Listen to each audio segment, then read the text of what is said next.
Zero Limits, The Secret Hawaiian System for Wealth, Health, Peace, and More by Dr. Joe Vitale and Dr. E. Haleakala Hu Len. The Shocking Truth About Intentions.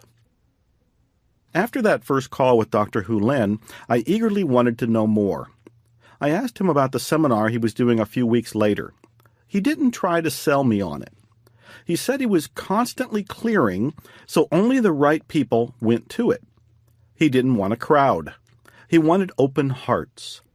He trusted that divinity, his favorite term for the power bigger than all of us, yet all of us, would bring the right arrangement. I asked my friend Mark Ryan, the man who first told me about Dr. Hu Len, if he wanted to attend. I offered to pay his way as a gift for telling me about this miracle and miracle worker. Mark agreed, of course. I did a little more research before the trip. I wondered if this therapist's method had anything to do with Huna, a popular healing method from Hawaii. As I read, I learned it had nothing at all to do with it. Huna is the name that entrepreneur-turned-author Max Freedom Long gave his version of Hawaiian spiritualism. He claimed to have learned a secret tradition from Hawaiian friends while working as a schoolteacher in Hawaii. He founded the Huna Fellowship in 1945 and later published a series of books, one of the most popular being The Secret Science Behind Miracles. While fascinating, Long's work had nothing to do with the therapist I was investigating. As I was beginning to learn, the therapist was practicing something Long had never heard of before, at least not in the way Dr. Hu Len practiced it. As I kept reading and learning, my curiosity deepened. I couldn't wait for the day I would fly out and meet the healer himself. I flew out to Los Angeles, met with Mark, and went to Calabasas, California.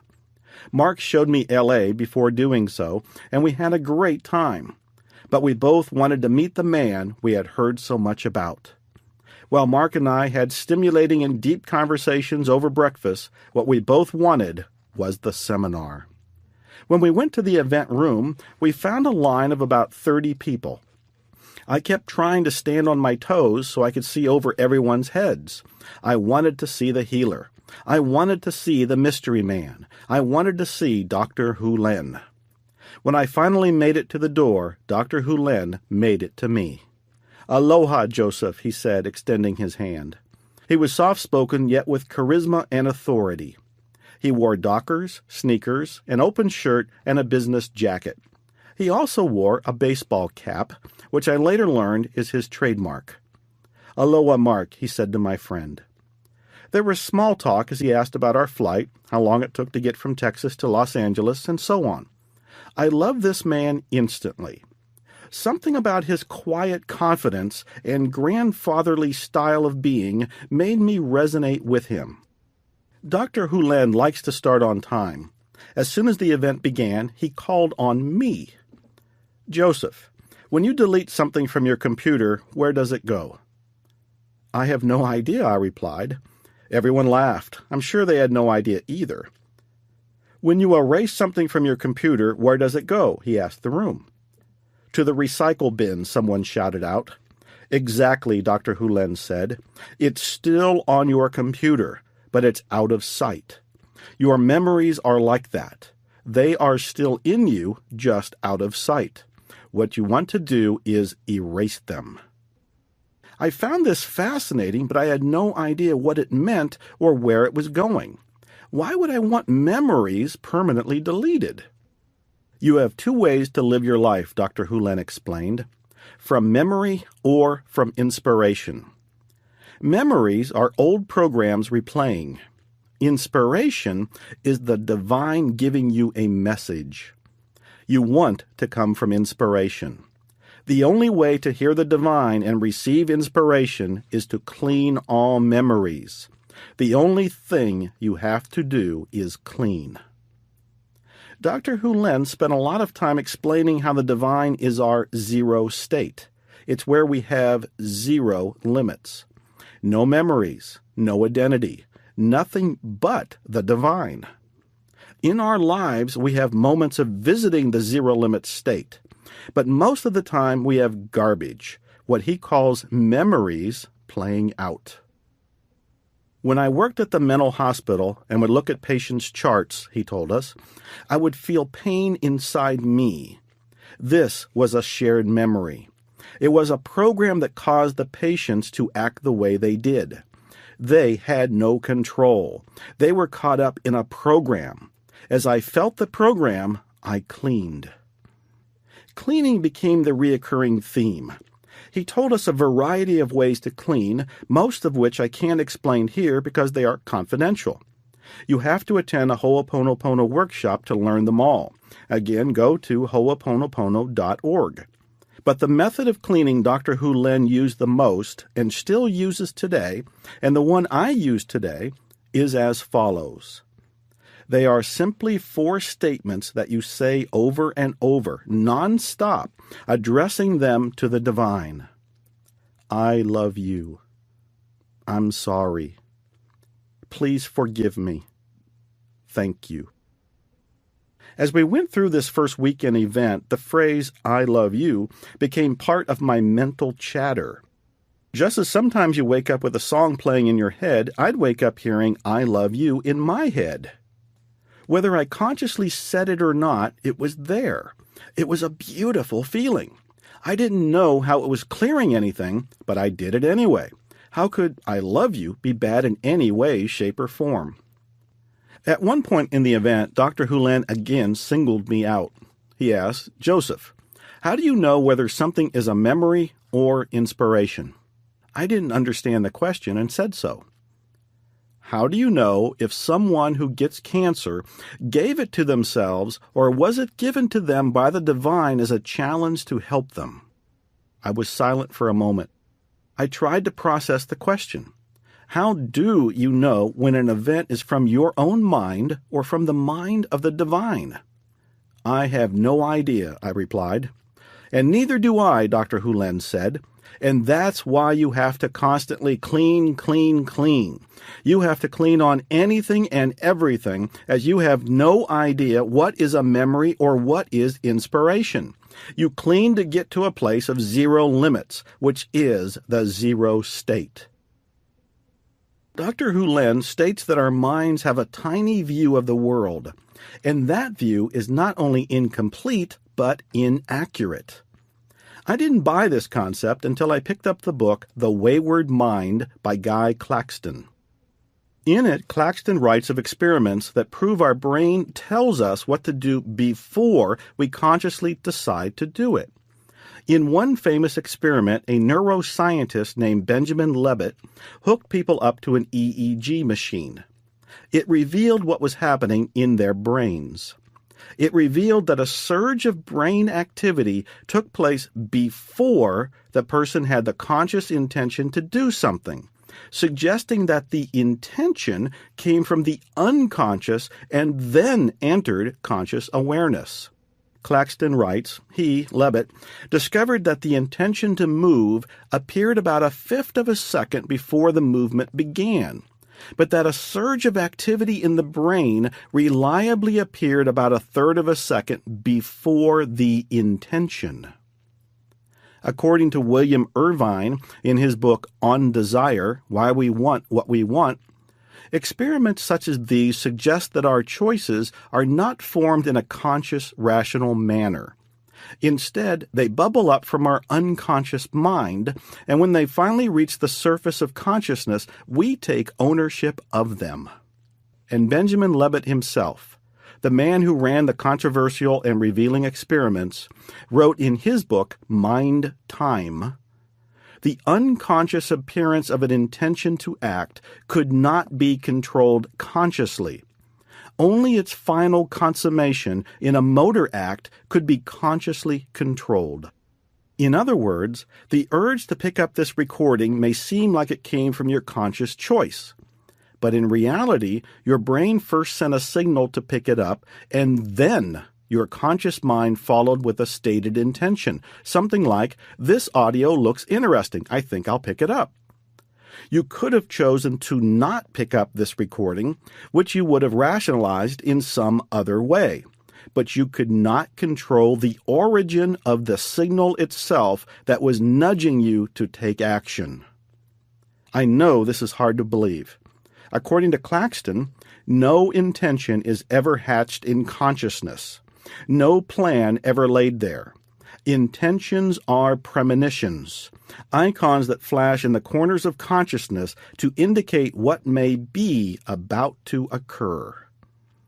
Apparently, a clear intention is nothing more than a clear premonition. The thing that troubles me is this: where did the thought come from? This is mind-blowing.